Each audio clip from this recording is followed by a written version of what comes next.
who shut the mouths of lions, verse 34, quenched the fury of the flames and escaped the edge of the sword, whose weakness was turned to strength, and who became powerful in battle and routed foreign armies. And it goes on and on and on. And then in verse 39 it says, all of these were commended for their faith, yet none of them received what was promised.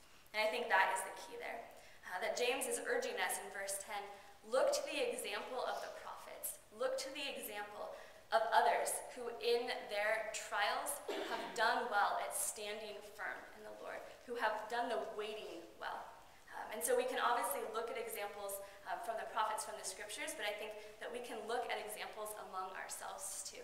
I know so often I have been encouraged when I find that some other person who is maybe in a similar type trial that I am, or maybe even a harder trial, but I've seen how in the moment, even though they might not know yet what is to come, they hadn't yet received the promise, but they have waited well. They have trusted the Lord in it. So we can learn how to practice waiting by persevering through present waiting and seeing the example of how other people do that well. And then the third thing that we can see about waiting is learning from past waiting. And this is what verse 11 has to speak about. Verse 11 says, and you have seen what the Lord finally brought about. And then it goes on to speak about Job. But just think for a second about those words. You have seen what the Lord finally brought about. How often is it in our current trial or suffering or whatever our situation, hard though it might be, we can't see what the end result is going to be, right? Because we are in it. We're smack dab in the darkness or the despair, the depression, the loneliness, or whatever the situation is bringing.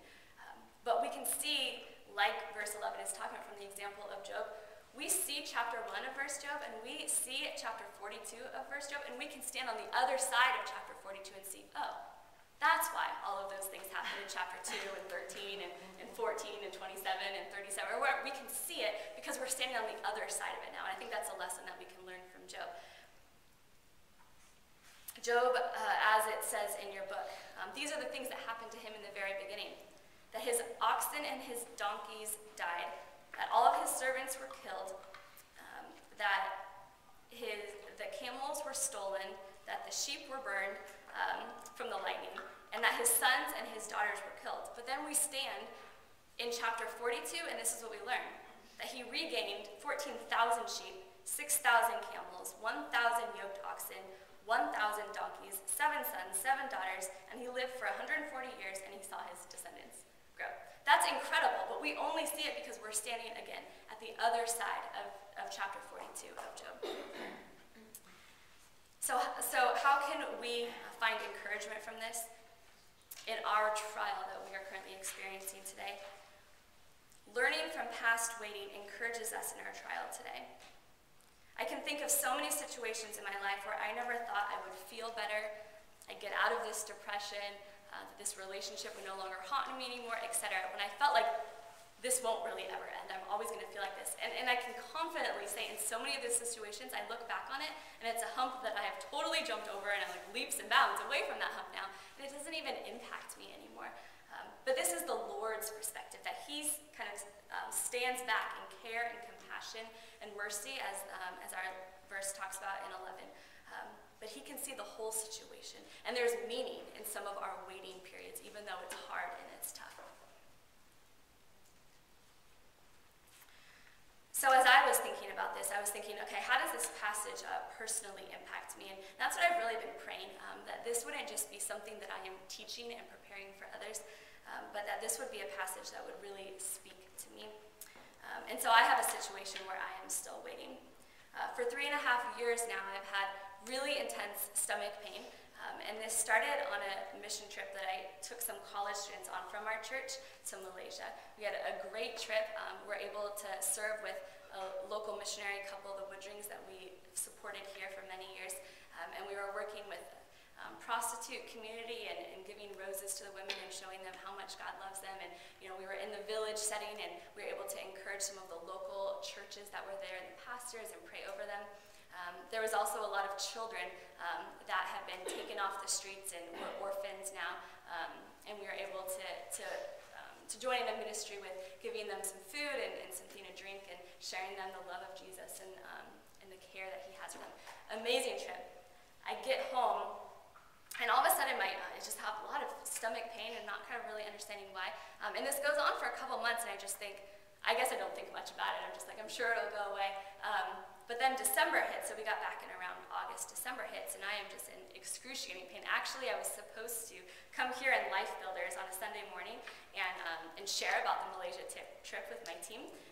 But that morning, I was just so sick that I couldn't come. My mom ended up coming and rushing me to the emergency.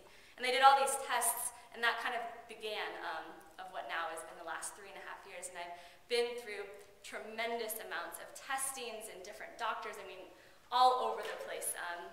If you suggested, I've probably already gone through it, from kind of the Western doctor perspective in Kaiser and things like that to the more like homeopathic and naturalist, trying to do different diets. Anyways, you kind of get the idea. But every time I go to the doctors, they just keep saying, we don't know what's wrong, we don't know what's wrong, we don't know what's wrong. And as you can imagine, super frustrating and not knowing. And this has definitely prevented me from doing a lot of things. I think I've more become used to the pain level now, and I think it's truly the Lord's grace and strength over me. But over the last couple of years, there's been tons of college life things that I haven't been able to do, and mission trips that I was supposed to go on, and then the last minute wasn't able to, things like this that have made life very difficult. But this has been my waiting phase, and for me, I don't know what the end is going to be. I don't know if the Lord is going to bring healing this side of heaven, or if my experience in full restorative healing is going to be when I see him face to face.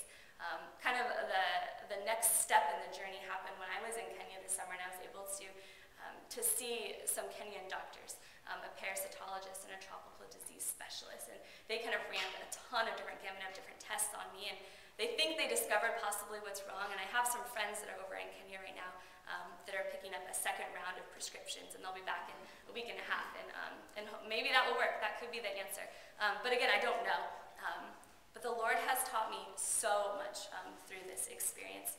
I've learned to depend upon him in ways that I didn't even know I could. And the whole idea of him being my daily bread and my living water has meant so much more when daily bread and living water really almost feels toxic to me at times. I've learned to depend upon the body of believers. I feel like oftentimes I kind of want to be independent and be able to do things on my own, but you can't, sometimes when you're in a lot of pain. And I've also learned that the Lord is the true one that leads the college life ministry and the things that I'm involved in. I'm not the one who runs the show.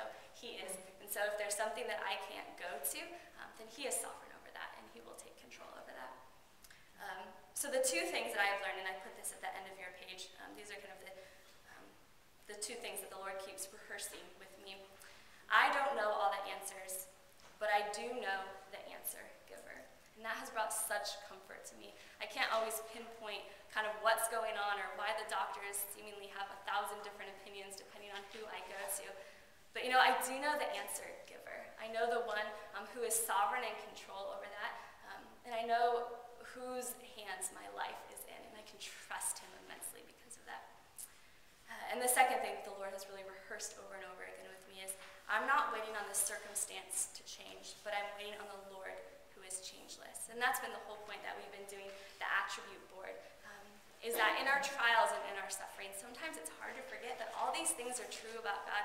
And these are just 48 things that we learn from James alone. That's one book of the Bible out of 66. There's 65 other books to learn from what is true about our God. And sometimes we just need to stand upon the firm truth that this is who he is, and he does not change. We learned earlier in James that he doesn't change like shifting shadows, right? And that's really true. All these things that are about him, he doesn't change. So even though my circumstances, I might be looking for them to change, I would love it if the pain would be lifted from me. But where I do take great comfort is that the Lord does not change, that he is changeless. And I can really take heed from all three of these lessons about waiting. The first one about placing hope in the future, about placing hope that he is coming. And I told you earlier that the future holds a promise that my body will not always be this way.